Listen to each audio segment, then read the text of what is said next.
지난번에도 말씀드렸지만, 이제, 전윤환 아버님이 책을 주셨는 거를 제가 보면서 깜짝 놀래가지고 이 책을 뭐 하려고 했는 게 아니고, 우리는 열린 교회니까 열린 마음으로 이거를 한번 같이 책을 다 읽을 수는 없잖아요, 전부 다. 그래서 제가 읽었는 걸 독후감 비슷하게 제가 정리를 해서 우리 삶과 관계된 이야기를 좀 펼쳐내고자, 시작을 했는데요. 이게 11챕터가 있어요. 11챕터 중에 이제 처음에는 제가 11챕터를 두 번의 기회가 있었으니까 두 번만에 끝낼라 했어요. 근데, 이거 내가 하다 보니까 그냥 도저히 그렇게 할 수 있는 부분이 아니다 해가지고, 이제 두 챕, 두 챕터를 이제 두 번 해가 네 챕터를 했는데, 다시 또 세 번의 기회를 또 주셔가지고, 저는 정말 부담이 되고 부담이 돼서 안 하고 싶었는데, 그래도 땜빵이라 하잖아요. 그죠? 이 빈 공간을 좀 채워달라. 그리고 여기 계신 분들이 이제 너무 막 갈급한 심정으로 이렇게 하니까 저라도 시간을 떼야 되겠다 싶어서 지금 하게 된 거고요. 오늘은 이제 제목 자체가 좀 특이해요. 우리가 원하는 대로 하기의 비밀이에요. 이게 이때까지 우리는 내 뜻대로 마옵시고 이 말만 계속 들었는데, 오유, 제목 자체가 아주 좀 쇼킹하고, 아, 내 마음대로 살아도 되는구나. 아까 지영이가 무슨 이런 제목이 있어. 이렇게 얘기를 했는데, 맞습니다. 이게 우리가 원하는 대로 하고 살아도 돼요. 오늘 말씀 들으신 분들은 다 이제 마음대로 살아도 됩니다. 그 다음에 이제, 어, 그 다음 챕터는 이제 제대로 초점 맞추기의 비밀이에요. 이거는 사실은 오늘 했는, 지난번 네 번 했는 것도 마찬가지고, 네 챕터도 마찬가지고, 오늘 챕터도 마찬가지고, 우리가 어디에 초점을 맞추는가가 분명하게 하면 사실 이 책을 안 읽어도 이미 우리는 그 삶을 살고 있기 때문에 제가 이 책을 읽으면서 아, 참 말이 너무 빠르다겠죠. 천천히 할게요. 이 책을 읽으면서 어떤 생각이 들었는가 하면 이제 두 가지 생각이 들었어요. 첫 번째는 이 목사님이 정말 보통 제가 지금까지 경험했던 목사님들하고 전혀 다른 어떤 느낌으로 와닿아서 이 책을 이제 유심히 보게 됐고, 두 번째는, 동률 오빠, 볼륨을 조금 더 크게 해주시면 안 될까요? 가깝게 놓거나. 그래요? 네, 잠깐만. 내가, 네. 잠깐만요. 어, 첫 번째는, 이제 됐어요. 예. 첫 번째는, 이분이 목사님인데도 불구하고, 제가, 지금까지 경험했던 목사님들과 좀 특별하게 다른 분이다 하는 걸 느꼈어요. 그 다음에 두 번째는, 이분이, 느끼는 것이 저한테 너무 마음에 와닿고, 우리 교회 생활하는 거를 이분이, 어, 마치 지켜보고 있는 것처럼 생각이 들더라고요. 한 가지 더 있네요. 그 다음에 약간의 어떤 마음이 들었던 거는, 이분은, 교회 얘기를 하나도 안 했다. 사회, 말하자면, 그분이 살고 있는 사회, 자기가 같이 함께 누리는 공동체적인 사회 얘기를 안 했다. 이거에 대해서는 제가 안 써놔서 그런지 아니면 그런 세계가 없어서 그런지 그건 잘 모르겠어요. 그렇지만, 이제, 이분이 이렇게 글을 쓰셨기 때문에 만약에 우리 투팸에 온다 하면 이분이, 내가 느끼는 모든 것들이 여기에 있는 모든 사람들이 같이 이렇게 누리고 살고 있구나. 이걸 볼 수 있을, 자기는 씨앗이라 그러면 여기에 이미 밭으로 조성된 열매들이 한 밭 가득히 있구나 하는 걸 느낄 수 있겠다. 이런 생각이 들었어요. 그래서, 이거는 저한테는, 아주 피부로 와닿는 책이기 때문에 제가 소개를 하는 거예요. 그럼 오늘 이제 다섯 번째, 우리가 원하는 대로 하기의 비밀, 이렇게 돼 있어요. 보통은 우리가 원하지 않는 대로 해야지 하나님의 뜻을 이룬다, 이렇게 생각하는데, 사실은 어떤 말로 하면 똑같은 말인데, 요거를 이제 이분이 쓰시는 거는 자기가 원치 않는 하나님을 섬기고 하나님께 봉사하고 율법에 맞춰서 살고 이런 모든 시간들이 이게 어디에 매여 있었기 때문에 자기의 뜻대로 하지 않았는데도 불구하고 하나님의 뜻이 이루어지지 않는 것을 경험했기 때문에 그래서 이제 이렇게 써놓으신 것 같아요. 자, 그러면 이제 내용을 한번 볼게요. 죄의 비밀스러운 힘 이래 해놨어요. 이 하나님을 영화롭게 하려 성심을 다해 노력하면 할수록 오히려 실패한 것 같은 느낌을 받는다. 우리가 열심히 율법을 지키고 뭔가를 하나님을 섬기고 행하다 보면 오히려 나는 해도 왜 안 되나 이런 이제 느낌을 받는다는 것이죠. 그래서 이제 사람들은 대부분 잘못 생각을 하고 있는 거예요. 그래서 그리스도 안에 자신의 정체성을 깨닫지 못하기 때문에 정체성이 없으니까 이제 그 율법대로 행해서 어떤 일이 벌어지는가 이거를 이제 모른다는 거죠. 그래서 자신의 진정한 욕구가 뭔지 모르는 거예요. 이 율법이 시키는 대로 뭐 하락하는 대로 하길 할 뿐이지 정말 자기가 어떻게 살아야 되는지를 분명하게 모르기 때문에 끌려다니는 거죠.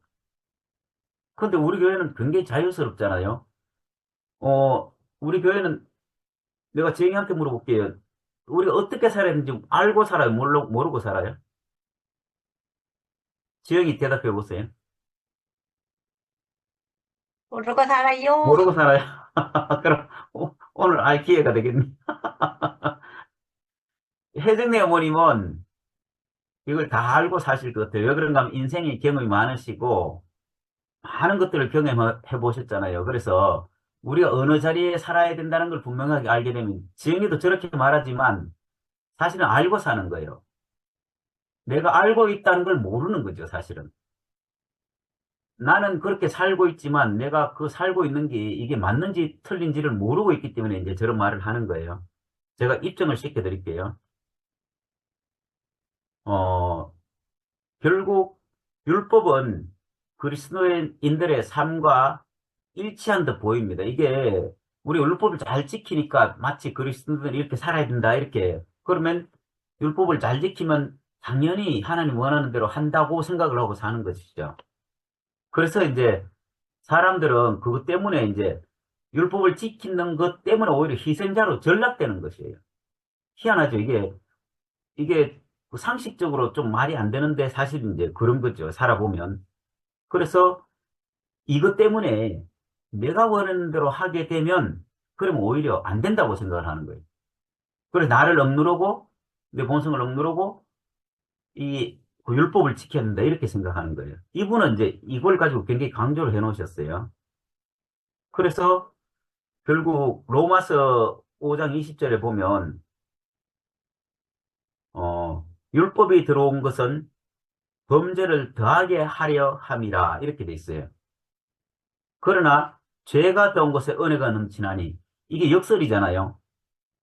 죄가 더하는데 어떻게 은혜가 넘치죠? 이게 죄가 더하면 벌이 넘쳐야 되는데 은혜가 넘친대요. 근데 이게 앞에서 이제 말한 것처럼 율법을 주신 것은 결국 범죄를 더하게 하려 함이라 이렇게 돼 있어요. 결국 우리가 지키면 지킬수록 우리의 어땀만 드러날 뿐이다 이렇게 말하는 거죠. 그래서 과연 하나님은 사람으로 하여금 지키게 할 목적으로 율법을 주셨는가 이 의문을 한번 던져봐야 되는 것입니다. 과연 하나님이 율법을 주신 이유가 뭔지를 한번 생각해보고 지켜야 되는데 무조건 하나님이 율법을 줬기 때문에 모세에게 율법을 줬기 때문에 무조건 지켜야 되는데 이거는 한번 깊이 생각해봐야 되는 거죠. 왜 그런가 하면 율법을 지키면 지킬수록 올무에서 벗어나지 못하기 때문에 이제 이런 일이 생긴다는 것이에요. 결국 율법을 준 목적은 이 지키는 데 있지 않다는 거예요. 그 성경에 따르면 율법의 목적은 교만했던 이스라엘의 민족을 죄를 드러내 보이게 하는 이게 우리가 생각하고 있는 건 전혀 제가 그렇게 생각하는지 몰라도 하여튼 이 목사님은 그렇게 생각하신 거죠. 이 교만했던 이스라엘 백성들을 이 죄가 드러나게 함으로 인해서 이스라엘 백성들을 하나님 원하는 곳을 이끌기 위해서 율법을 주시다는 거예요. 이걸 지키라고 준 것이 아니라는 것이죠. 그래서 결국에는 율법은 뭔가 율법을 통해서 안 보이는 수면 아래에 있는 그 죄가 오히려 수면 위로 너희들이 이런 사람이라 하는 걸 보여주기 위해서 이제 율법을 주셨다는 것입니다. 그 율법의 목적은 죄를 더욱 부추겨 이스라엘 민족으로 말미암아 하나님의 긍휼과 자비로부터 멀어진 희망 없는 상태를 확인하려기 한 것뿐이라는 것이죠. 이제 좀 율법을 주신 이유가 충분히 이제 해명이 됐죠, 그죠? 그래서 예수님은 어떻게 말했는가? 마태복음 11장 8절에 수고하고 무거운 짐진 자들아 다 내게로 오라. 내가 너희를 쉬게 하리라 했어요. 여기에서 이제 포인트가 있는 것이죠. 이 율법을 지키려고 하는 사람들은 다 수고하고 무거운 짐이 항상 있는 거예요. 하면 할수록 짐이 생기고. 저도 이게 옛날에 저는 이제 대국에서 오래 살았으니까 뭐 그런 강박관념 이런 건 없었는데 제가 30대 초반에 교통사고를 내가지고 교도소에 52일을 감금돼 있었어요. 복역하고 있었어요. 그 교도소에 수감돼 있었어요. 교통사고, 사망사고를 내가지고. 근데 거기에 살면서 제가 뭘 발견했는가 하면, 저는 그때는 이제 교회를 모태신앙이기 때문에 저는, 뭐, 또 남한테 해롭기도 안 하고, 성실하게 살았고, 뭐, 나는 모범이 되게 살았다 생각했지, 내가 잘못 살았다 생각은 안 하는데, 그리고 교회를 다녔기 때문에 이 하나님 앞에 떳떳하게 산다고 살았는데 이상하게 내 오름이 항상 있더라고. 그래서 어느 선까지는 사람들이 친한데 어느 선을 넘어오지 못하는 내가 벽이 있는 사람으로 딱 발견이 되더라고. 난 그때 굉장히 큰 충격을 내가 내 스스로한테 굉장히 큰 충격을 받았어요. 결국 율법도 마찬가지냐. 우리가 지키면 지킬수록 내 안에 죄가 커진다는 걸 딱 발견하게 되면 이게 오히려 율법이 무서운 게 되잖아요. 지키려고 해도. 그런데 이상하게 예수님은 수고하고 무거운 짐진 자들아 다 내게로 오라. 너희를 쉬게 하리라 이렇게 했어요. 노력할 필요가 없다 이 말이죠. 그래서 당신의 진정한 욕구, 즉 당신 안에 거하시는 진정한 생명이신 예수 그리스도께서 주시는 갈망을 접하게 된다면 여기에 이제 예수 그리스도 우리 안에 새겨진다면 어떤 일이 벌어지는가? 이런저런 행동을 강요받을 필요가 없다는 것이에요. 야, 이게 참 신기하잖아요. 그러면 이렇게 해라 저렇게 해라 하는 것이 율법이잖아요. 지키라 지키지 마라. 이게 이제 하라 하지 말란데 그런 강요를 받을 필요가 없어진다는 거예요. 어떻게 되면 예수 그리스도 안에 그 생명 안에 접하게 되면 그러면 이제 자유로운 사람이 되는 거잖아요. 그렇게 수고하고 무거운 짐이 다 날아가고 편안하게 우리가 마음껏 살 수 있는 사람이 된다는 것이에요. 그래서 율법주의 안에는 이 우리가 여태까지 성령을 과소평가했듯이 율법주의 안에는 그 우리 안에 거하시는 성령을 과소평가된대요. 희한하죠.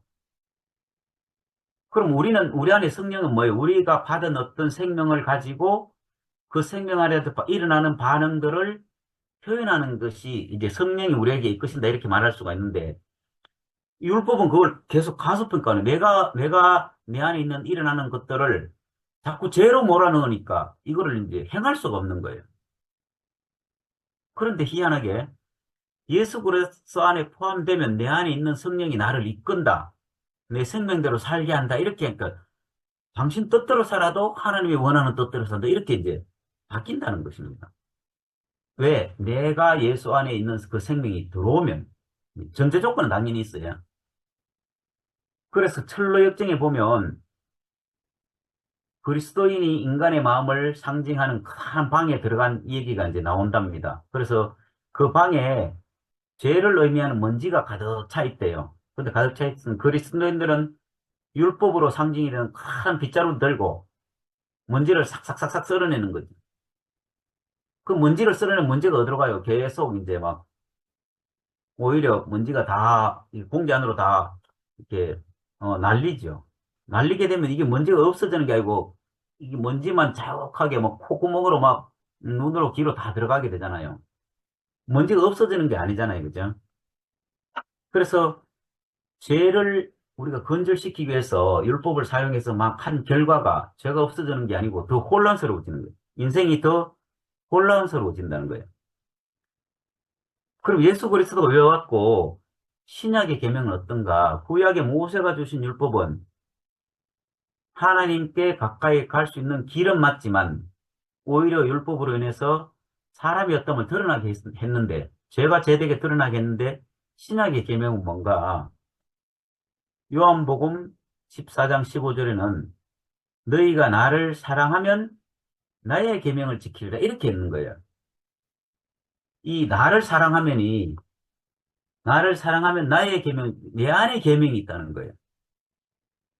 이 밖에 계명이 있는 거냐, 내 안에 계명. 그래서 우리는 우리 안에 거하시는 예수님을 사랑하면서 그분의 중심으로 흘러나오는 소망을 따라 살아야 한다. 이렇게 이분은 이제 이렇게 해나오셨어요. 그분 안에 들어가면 예수 그리스도 안에 들어가게 되면 그 안에 모든 생명이 내 안에 거해서 이와 같이 삶을 살아가는 사람은 율법주의자와는 완전히 다르게 신약의 계명에 접근한다.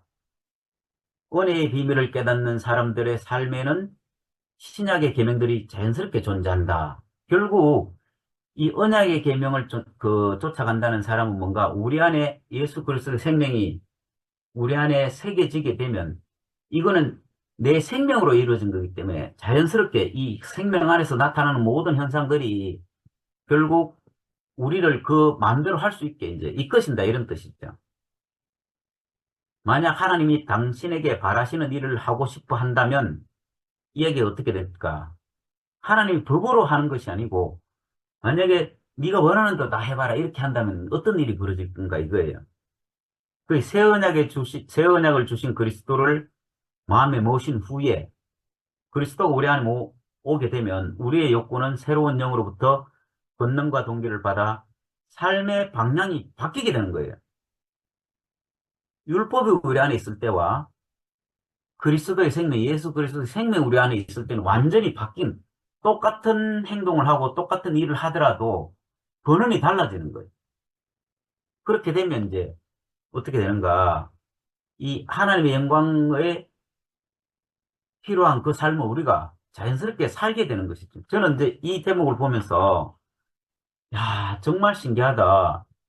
지금 우리는 많은 일들을 겪어왔잖아요.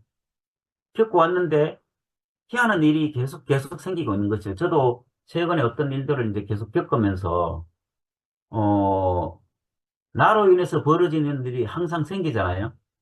좋은 것도 생기고 불편한 것도 생기고 또 내가 십자가를 져야 될 일도 생기고 또 내가 형제를 용서해야 될 일도 생기고 이런 이제 것들이 계속 생긴단 말이에요.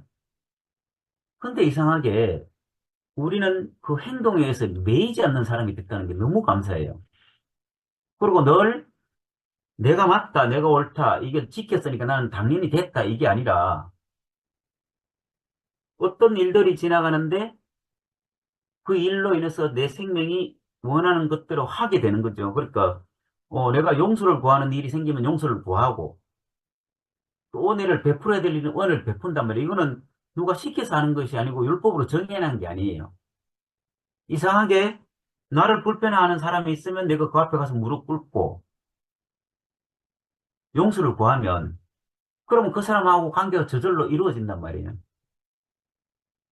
그리고 또 반대로 누가 나에게 와서 어떤 용서를 구하면 또 나도 또 당연히 형제는 자매한테 은혜를 베풀어야 될 사람으로 이게 맞다 저게 맞다고가 아니라 율법은 이걸 했나 안 했나 이것만 있는데 우리는 하고 안 하고를 떠나서 어떤 일들이 늘 살면서 지나가요. 계속 지나가는데 그 일을 통해서 내가 어느 자리에 있을까는 하나님이 요즘 우리가 많이 쓰는 말로 성령이 나를 이끄셔서 그 이끌리는 대로 그냥 살 뿐이에요.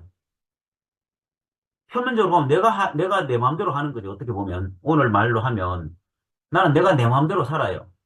근데 이게 하나님을 불편하게 하는 게 아니라 죄를 더 제되게 하는 것이 아니라 은혜가 넘치는 삶으로 우리를 계속 이끈다는 거예요. 참, 그래서 너무 감사한 거예요. 야, 신기하다. 어떻게 제목이 우리가 원하는 대로 해라. 이건 정말 너무나 엄청난 말인데, 근데 우리는 어느 자리에 가게 되면 예수 그리스도 생명 우리 안에 들어오게 되면 우리가 마음껏 원하는 대로 하는데 형제를 살리고 연합을 하게 하고 어떤 자리에서도 불편하지 않게 하는 그 사람으로 우리를 이끌어. 물론 잘못할 수도 있고 잘할 수도 있죠. 근데 그게 잘못하고 잘하고 문제가 아니라 그 자리에서 우리가 어느 생명을 어떻게 해야 될지를 우리가 분별할 수 있는 사람이 된 것이죠. 그래서 우리는 이미 이 세계 안에 살고 있구나. 설사 내가 안 그렇더라도 주위 형제 자매들이 그렇게 하는 걸 보게 되면 아, 내가 저 자리에 가야 되는구나 하는 걸 또 발견하게 되는 거죠. 아까 제가 지영이한테 그 자리에 있지만 알고 있는 걸 모르고 있다 이렇게 표현했잖아요. 이 말은 무슨 말인가 하면 우리는 이미 그런 사람들을 계속 지켜보고 있어요. 혜정네 어머님이나 김용선 어머님이나 양학연 어머님이 오랜 세월 동안에 하나님과 관계된 그 삶을 생명으로 살아내신 우리를 보잖아요. 그럼 우리한테 그게 은혜가 돼서 아, 나도 나이가 들면 저렇게 살아야 되겠구나 하는 걸 보게 되잖아요. 이거는 율법이 아니에요. 이 세 분이 와서 너희들 이렇게 살아라. 이렇게 하면 이렇게 된다. 저렇게 된다. 이 말씀 한마디도 안 하시잖아요. 대신에 나는 이렇게 살았다. 난 은혜가 넘치게 살았다. 이 말씀을 하시는데 그게 우리 안에 생명이 되는 거예요. 야, 참 이게 우리가 매일매일이 감사로 점철된 하루하루라 하면 이 더 이상의 우리가 인생이 필요한 게 뭐가 있어요. 그죠? 만약에 내가 잘못했을지라도 내가 용서를 구하고 또 다시 그 자리에 가게 된다 하면 하나님이 이스라엘 백성, 저는 성경을 계속 보는데 이스라엘 백성들이 그렇게 잘못을 했음에도 불구하고 또 하나님은 또 은혜와 긍휼을 베푸신단 말이에요. 이거는 그 하나님의 생명이 그런 생명이라는 것이죠. 그럼 우리는 어떤 생명인가? 우리도 그 자리 안에서 그 생명을 그대로 사는 사람이라는 거예요. 이게 너무 신기한 일이에요. 그래서 저는 오늘 이걸, 말씀드리면서, 아, 우리가 바로 그 자리 안에 있구나. 여기 있는 모든 사람이 내가 그 자리에 있는지 알 수도 있고 모를 수도 있지만 사실은 그 생명을 우리는 늘 누리고 살고 있고 또 내가 알고 있는 걸 모르고 있을 뿐이다. 이렇게 이제 저는 말씀드리고 싶어요. 그 다음에 이제 두 번째, 그, 신약의 계명은, 이거 아니니? 요걸 그냥, 제가 그냥 몰아서 다 했네요. 앞에 부분을. 그래서 우리가 예수님을 사랑하면 자연히 그분의 계명을 지켜야 되는 것이에요. 우리가 지키고, 이게 율법적으로 지켜야 되겠다, 안 지켜야 돼. 이걸 의식이 없는 거예요. 말하자면. 우리가, 어떤, 부부 관계라든지, 안 그러면 친구들하고 관계에서, 우린 그냥 아무 의식 없이 하는 행동들이 상당히 많잖아요. 근데 그것이 자연스럽게 흘러나오는 거죠. 우리 생명이 그런 생명이니까 그건 흘러나오는 거예요. 이거는, 내가 해야 되겠다, 하지 말아야겠다 생각 이전에 이미 우리는 그 생명이 되어 있다는 거예요.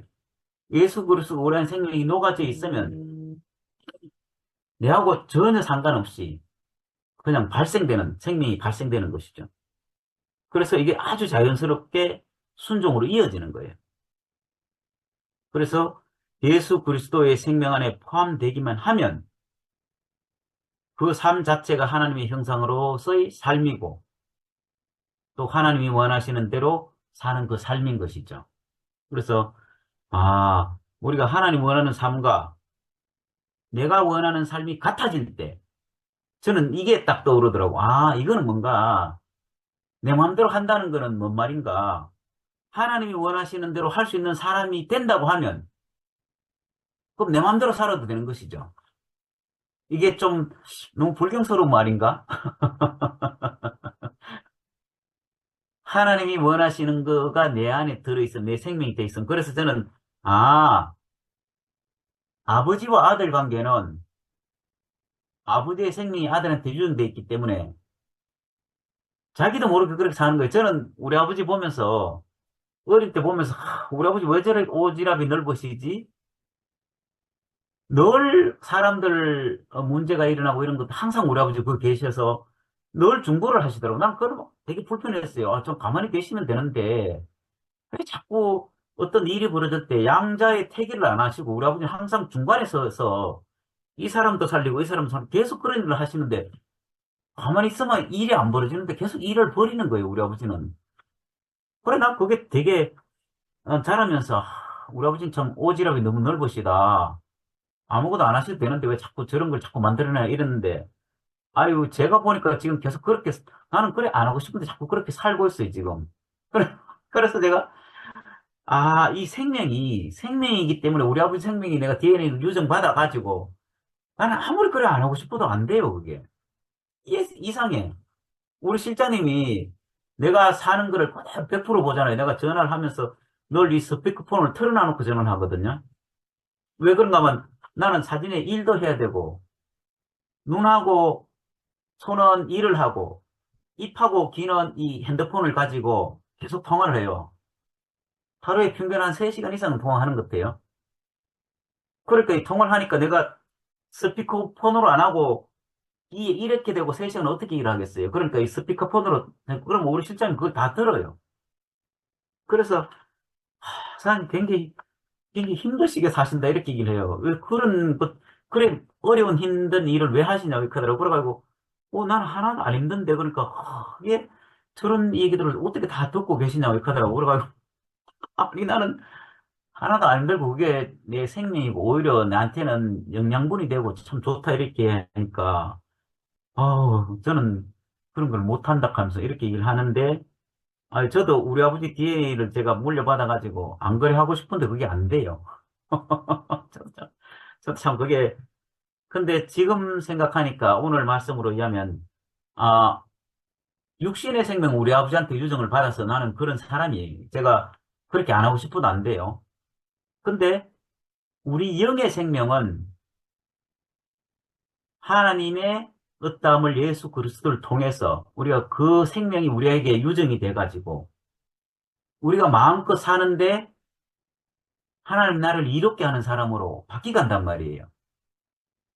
그러면 이분이 하시는 이 말씀이 이게 잘못했는 게 아니고 우리가 원하는 대로 하고 살기 이게 맞는 말인 거죠. 이게 전제 조건이 그리스도의 생명이 내 안에 들어왔을 때라는 거예요.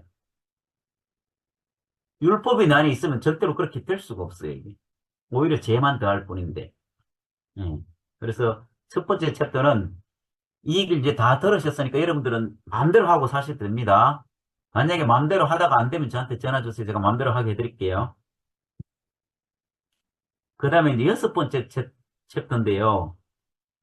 제대로 초점 맞추기. 이분은 보니까, 몰라, 뒤에는 이제 또 어떻게 했는지 몰라도 이게 쭉 보니까 이 사람은, 율법에 대해서 굉장히 이게, 그게 돼 있었던가 봐요. 억압이 돼 있었던가 봐요. 목사님으로서, 29년을 목회하면서 자기 안에 최선을 다해서 살았는 결과가, 오히려 죄만 더하는, 그래서 자기는 잘못 살았다고 생각하는 순간, 다 바뀐 것이죠. 이게 개념이 다 전환이 돼가지고 이 책을 써놓은 거예요. 그래서 자기는 이때까지 죄에 대해서 율법에 대해서 초점 맞추다 보니까 앞서서 얘기했는 것처럼 자연스럽게 죄에 대해서 초점이 맞춰서 살았는 거죠. 그래서 죄에 대해서 초점을 맞추고 살다 보면 아까 얘기한 대로 극복하지 못하는 거예요. 죄를 완전히 씻을 수가 없는 거예요. 그래서 종교적 규율은 늘 죄를 자극하는 거예요. 생각해보면, 이것도 내가 잘못됐네. 저것도, 내가 지켰나? 우리가 작심삼일이라는 말이 있잖아요. 새벽부에 뭐 성경 몇 구절 읽어야지, 그 다음에 또 뭐 다이어트 해야지, 뭐 운동 뭐 하루에 몇 시간 해야지 이게 다 정해놓잖아요. 근데 3일 지나고 일주일 지나고 뭐 한 달 지나면 그게 못 지켜지잖아요. 이러면 이게 내가 만든 그 법, 그 법에 의해서 내가 심판을 받는 거예요. 그 종교의 규율은 바로 이런 거죠, 이제. 이 하나님이 주신 것이지만 내가 심판을 받는 거예요. 이분은 이제 이런 것들에 대해서 굉장히 이제, 자기 자신의 경험을 얘기하는 거예요. 그래서 율법적인 방법은 늘 행동에 초점이 있어요, 행동에. 잘했나, 못했나, 잘했나, 못했나, 지켰나, 안 지켰나, 여기 행동에 초점이 있다는 거예요. 그런데 아까 말씀드린 거는 행동에 초점이 있는 게 아니에요. 이래도 되고 저래도 돼요. 근데 살고 보면 내가 어떻게 살았는지 성적표가 아니고 내가 어떻게 산 결과가 하나님과 연결이 되고 교회 사람들과 연결이 되고 형제자매들과 연합하고 생명이 흘러가고 만족이 되고 감사가 되는 결과를 낳는 것이죠. 이게 완전히 세계가 완전히 갈라지는 거예요. 육신을 쫓는 자는 육신의 일을 하고 이겠잖아요. 육신에 쫓아 육신의 일을 하고 영을 쫓는 사람은 영의 일을 이제 생각하는 거예요. 그래서 육신의 생각은 사망이요. 영의 생각은 생명과 평안의 일이다. 이게 앞서서 계속 얘기했잖아요. 이게 이제 바로 그런 것이죠. 그래서 결국 오호라 나는 공간 사람이로다 이 사망의 몸은 누가 나를 건데 이 탄식이 되는 거예요. 만약에 육신의 일을 쫓아가면 이런 결과가 반드시 와야지 정상이에요. 죽을 때까지 나는 뭐 아무 문제 없어. 이게 율법을 지키면서 이러는 사람은 뭐 너무너무 위대한 사람인데 그런 사람 주위에는 한 사람도 가까이 갈 수가 없어요.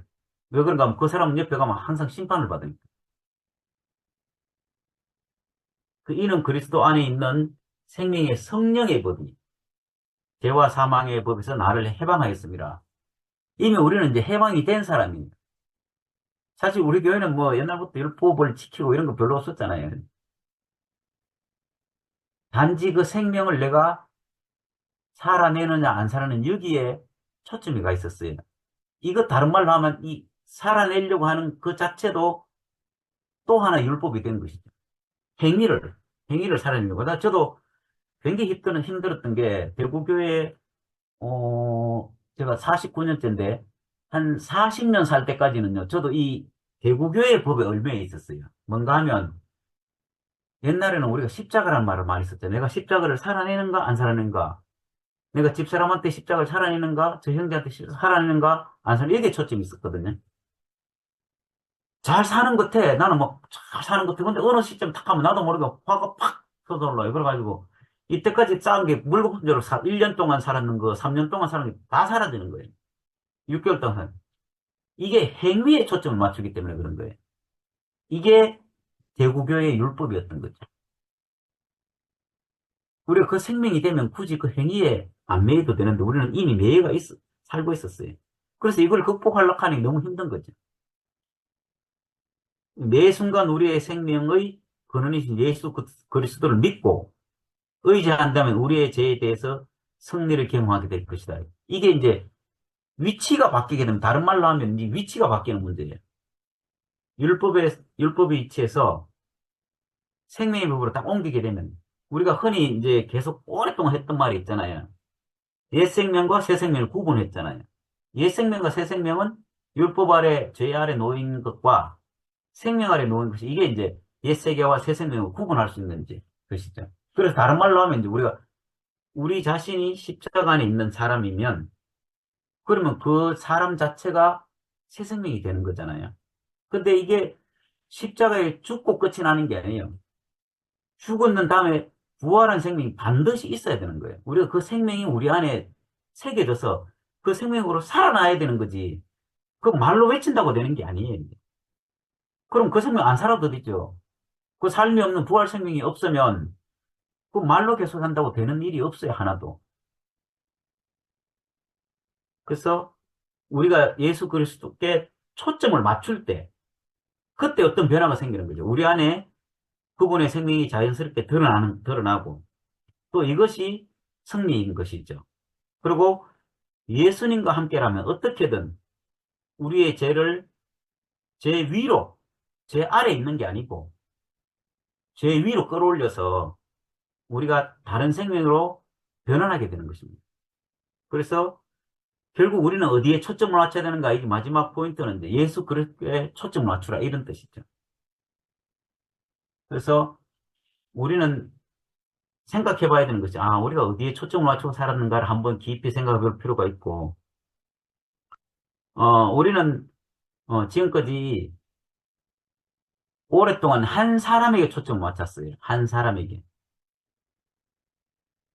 하나님과 예수 그리스도에게 초점을 맞춰야 되는데, 한 사람에게 초점을 맞추는 것이죠. 근데 지금 우리는 어떤 사람인가? 우리는 사람에게 초점을 맞추는 것이 아니고, 하나님과 예수 그리스도 안에 초점을 맞추는 사람이 됐어요.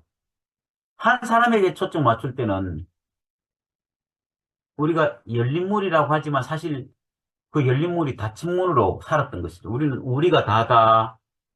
그 다음에 뭐 이것밖에 없다. 6천년 만에 복음이다. 뭐 이런 어떤 이제 수식어들이 널붙어서 정말 아무도 갈지 못하는 그런 사람으로 살았었어요. 저 역시 그래 살았고 저도 그것 때문에 제가 그런 말들 때문에 제가 그 말을 주워 담는데 10년이 걸렸어요. 제가 간증하고 제가 했던 지금도 그거를 주워 담는 시간이에요, 사실은. 아, 내가 그때 그렇게 살았는 것이 용서를 구하고 내가 몰라서 그랬다. 이렇게 용서를 구해야 되는 일들이 이제 아직도 남아있어, 우리에게는. 어, 이런 말이 있어요. 어, 하나님을, 유대인들은 하나님의 마음을 줬는데 이거를 율법으로 환원시켰어요. 그렇게 말로 환원시킨 것이죠. 율법이라는 말로 환원을 시켰어요. 그러니까 하나님의 마음이 사람에게 전달된 것이 아니고 율법이 전달됐죠. 근데 그 역사, 그 예수 그리스도 오므로 인해서 구약의 모든 그 율법을 끝을 낸 것이죠. 그 예수 그리스도는 그 율법을 자기의 삶으로 바꿔놨어요. 근데 다시 기독교 2000년 역사는 뭘 했는가? 예수의 삶을 다시 또 말로, 교리로, 말로 바꿔놨어요. 예수 그리스도 오신 지가 2000년이 넘었는데도 불구하고 그 삶이 나타나는 교회가 우리 앞에 전시대, 모든 가는 데마다 거기 전시대 있으면 우리는 얼마나 좋겠어요. 뭐, 아니, 대구에 아니면 뭐 다른 교회 가면 되고, 뭐, 침례교회 가면 되고, 마음대로 갈 수 있잖아요. 근데 지금 우리는 왜 여기 모여 있는가? 갈 데가 없어서, 갈 데가 없어서 여기 있는 거예요, 사실은. 진짜 갈 데가 있으면 뭐, 마음대로 가면 되죠. 어제 누구야? 황예일 형제가 얘기 간증하는 걸 제가 들어보니까 갈 데가 없어서 딴 데도 갔다가, 어디도 갔다가 다시 왔다 하더라고요. 우리는 사실은 그 삶이 있는 사회에 살고 싶은 것이죠. 근데, 지금 우리가 느끼는 거는, 그 삶이 있는 사회에 우리가 있구나. 그리고 하나님이 주신 그 초점에 우리는 눈동자 안에 있구나. 이걸 우리는 이제 알고 있는 거예요. 그래서 2000년 역사 동안에 예수의 삶을 말로 바꾸고, 교리로 바꾸었다 하면, 우리는 다시 그 말과 교리를 다시 삶으로 바꾸어야 되는 그 시점이 우리에게 중차대한 역사적인 사명을 우리한테 띄고 있는 것이죠. 그래서 오늘 그 두 챕터를 보면서 우리가 어떻게 살고 있는가를 한 번 더 이렇게 새기는 그 말씀을 함께 나누었습니다. 제가 부족하지만 제 안에 새기 짓는 이 책을 읽으면서 제 안에 새기 짓는 그것을 저는 이제 함께 나누었습니다. 예, 감사합니다.